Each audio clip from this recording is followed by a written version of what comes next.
Behind me are the graves of more than 10,000 German soldiers who fell during the Second World War. Many of the men here died fighting in the last winter of the war. Just a short drive from here is the American cemetery in Luxembourg, where the opponents of these men are laid to rest. I've picked out several different individuals, and I'm going to be covering their stories so we can understand what was going on the other side of the line. This video is not about glorifying the regime that these men fought for. It's about understanding their stories and what brought them here and why they're laying here on this quiet hillside in Luxembourg.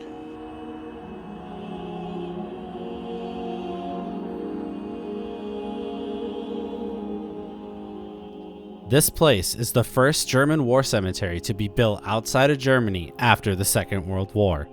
In 1955, under a war graves treaty between Luxembourg and West Germany, it was opened in its permanent form as Sandweiler German War Cemetery, and it is the final resting place of 10,913 German war dead, arranged in 18 blocks beneath rough stone crosses inscribed on both sides with multiple names. But Sandweiler's story began long before the cemetery was formally created. While the Battle of the Bulge was still raging, Americans began burying fallen German soldiers here.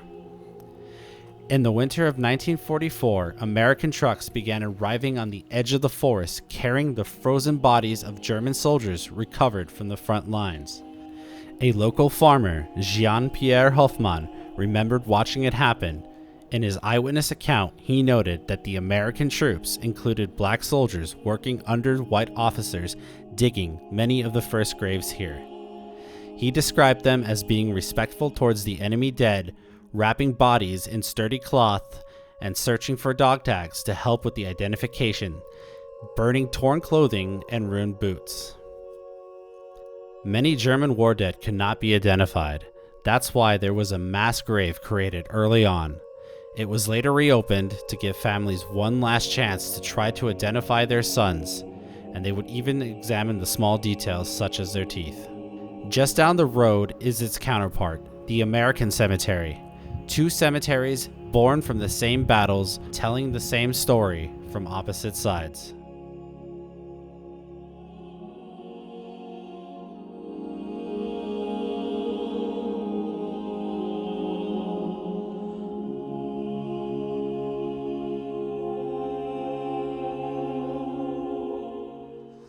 The first story I'm going to cover today is that of Hauptmann Karl Sailer. Karl Sailer was an Austrian officer born on the 19th of September 1915, and by the war's end he was a battalion commander in an infantry regiment and was killed in the heavy fighting near Bitburg in western Germany, just east of Luxembourg in February 1945. I couldn't find much about Karl Sailer's life before the war, only that in 1939 he was already in the German army, and that he spent years as a frontline infantryman and later as an officer. From what I could find, he served with the Infantry Regiment 316, 212th Infantry Division on the Eastern Front. In November 1941, at the rank of Feldwebel, he received the Iron Cross Second Class. That decoration was normally given for acts of bravery in front of the enemy, which tells us that he had already seen hard fighting in the first months of the invasion of the Soviet Union. This also tells me that he would have had the Winter in Osten campaign medal given to German soldiers who fought in the Soviet Union. By the summer of 1942, he had been promoted to Oberfeldwebel, and on the 31st of July 1942, he was awarded the Infantry Assault Badge in silver. That badge, given to infantrymen who took part again and again in close combat assaults and counter-attacks on the front line. By late 1944, the 212th Infantry Division had been pulled back from the east and reformed 212th Volksgrenadier Division. He was now a Hauptmann, a captain, and commanded the 1st Battalion of the Grenadier Regiment 320. His division fought on the southern shoulder of the Ardennes offensive, attacking across the rivers in Luxembourg. After the failure of the offensive, the division fell back through Luxembourg into the Eifel, trying to slow the American advance towards Bitburg over the Kiel River. On the 26th of February, 1945, during these battles, around the village of Messerich, just southeast of Bitburg, Hauptmann Karl Sailer was killed. The sources do not say exactly how he died. We only know that he fell in the heavy fighting as American forces broke through the German positions. For his leadership of the battalion, he was later awarded the German Cross in Gold posthumously on the 30th of March 1945 as commander of 1st Battalion Grenadier Regiment 320. Today he lies here in the Kameraden grave with many of his own soldiers. Far away from his home village in Austria, Hauptmann Karl Sailer died on the 26th of February 1945. He was 29 years old.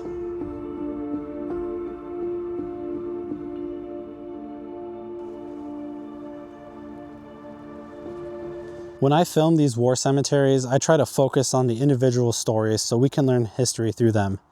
But I normally make it a point to avoid SS stories. However, I'm going to make a rare exception here because I think this story really adds to the historical understanding of the era. This is the grave of Werner Büttler. He was an SS Untersturmführer serving directly on Heinrich Himmler's personal staff. In civilian life, he was a trained archaeologist, and the Volksbund notes that he was part of the SS push to use archaeological research in their own ideological ends. But looking at this stone, you won't see him presented as a SS figurehead. That's because after the war began, he volunteered for regular military service. By May 1940, he was deployed as a Wehrmacht Unteroffizier in a machine gun unit. When he was killed at Eltweiss here near Luxembourg on the 13th of May 1940, he died wearing a regular army uniform, and he is remembered here under that field rank. To be honest, I feel very uncomfortable about adding Werner Büttler's story to the video because of the organization that he was once part of. That's what history should be. It should be uncomfortable so we can learn from it. Because if we only dive into the comfortable parts of history, we'll never learn from it.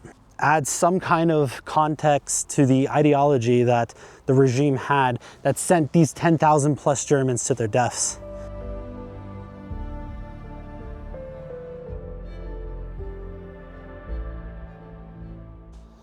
The next story I want to talk about is that of Erich Grimm. He was a German artillery officer and fell east of Bastogne.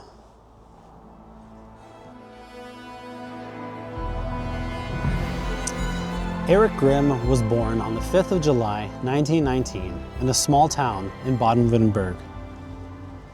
Before the war, he went through years of study, and his family even printed his death notice that talks about those student years, about how he had hopes for his life and his young family. In 1939, that life took a different turn.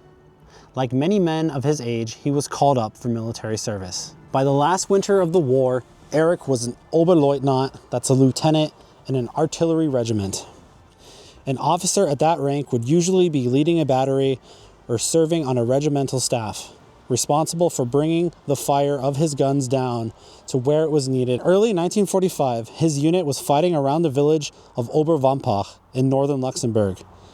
This was one of the many small places caught up in the Battle of the Bulge. American units of the 90th Infantry Division were attacking through deep snow to drive the German forces back from the Bastogne sector. Both sides used artillery to support their infantry and their tanks, and the village changed hands in the hard fighting.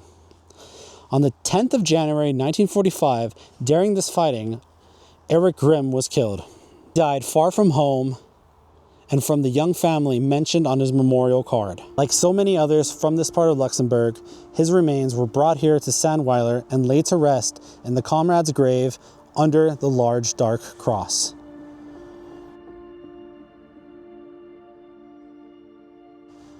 The next story is that of a lieutenant in the German Air Force, the Luftwaffe.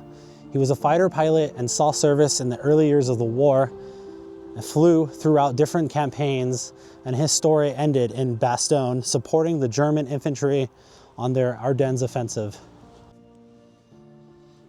His name was Heinz Frasa and was born on the 4th of November 1915 in a town of Bad Frankenhausen.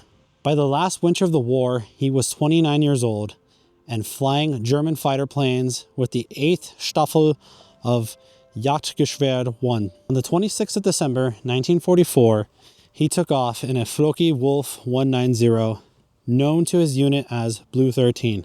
His job that day was to provide air cover for the German troops in the Bastogne sector and to attack Allied forces on the ground. Somewhere over Luxembourg, his aircraft was hit and went down near the village of Mecher. He did not survive the crash. Frasa had been in the war almost from the beginning.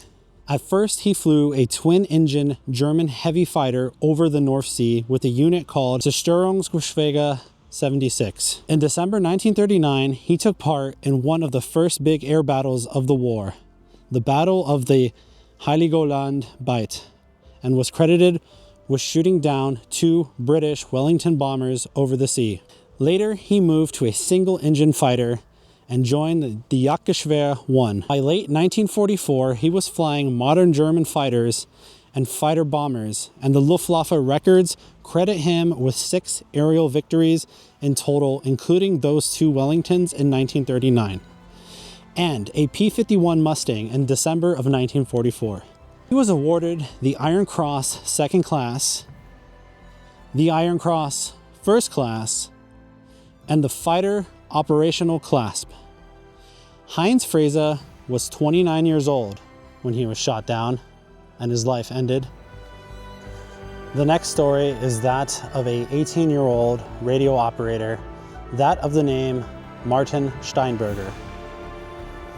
Martin was born on the 1st of December in 1926 in a small village in the Bavarian Alps.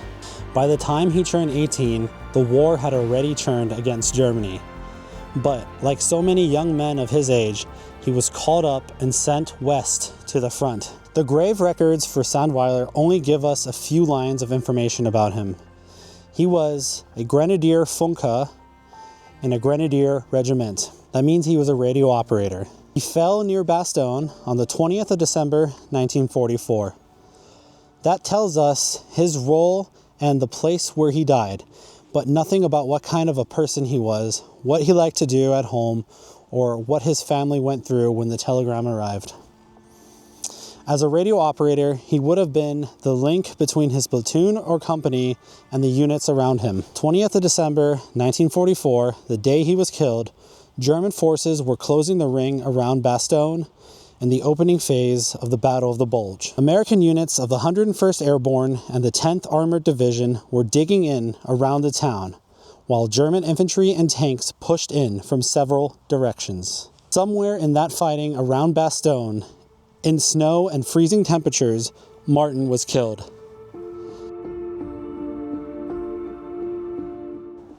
Now I'm walking to the next grave and the next story I want to cover, that of a medical student who was serving as a medic during the Battle of Bastogne and was killed in January of 1945.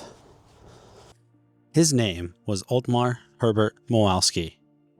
Before the war, he was a medical student, and he served his unit as a frontline medic when he was killed. He was the only son of his parents, and on the 9th of January, 1945, during the bitter fighting in the Bastogne area near the village of Luderboys, he lost his life.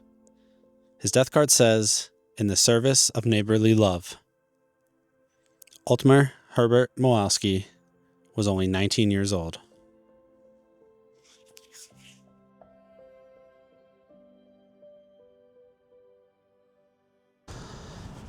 This cemetery here in Sandweiler is the largest German war cemetery that I've been to. And I've been to several different ones. For example, I did a video on the German war cemetery in Czech Republic with just about 6,000 dead, where a German general is buried among 5 other unknown soldiers. But to be honest, going to a German war cemetery is uncomfortable. It's an uncomfortable history, and that's exactly what it should be. It's not a memorial to the regime that these men fought for. It's a memorial of remembrance. German war graves aren't with bright marble or beautiful stone. They're gray, dark gray crosses with names on both sides. And that's exactly the way the Volksbund, the organization that's responsible for maintaining German war graves, wants it to be. They quote it themselves that these places should serve as remembrance, not to glorify. And that's exactly why it's so important to come to a place like this, to see the other side, to understand it, their stories, and what they went through, because it adds to the bigger picture that was the Second World War. I've been to several different cemeteries and graves related to the Second World War. For example, I recently visited the grave of a very famous German general, that of the name of Erwin Rommel. I've also been to the Commonwealth War Cemeteries in Dürnbach, Germany, and it's the same experience I have here of just sorrow. When you notice the crosses that are double-sided with multiple names written on both, the immense loss of life that is just laying on this hillside here in Luxembourg. All these men have stories. All these men most likely didn't want to be here. Looking at a lot of these crosses, you'll notice a lot of these men are barely 18, 19 years old, who were forced to throw away their lives in the last winter of the war when it was all but already decided. And those are just the crosses. Up there, at the big cross there's the comrades graves with thousands more unknown names or just bodies that they put together. It's important for you to come to a place like this so we can learn from history and hopefully, God willing, learn from the history.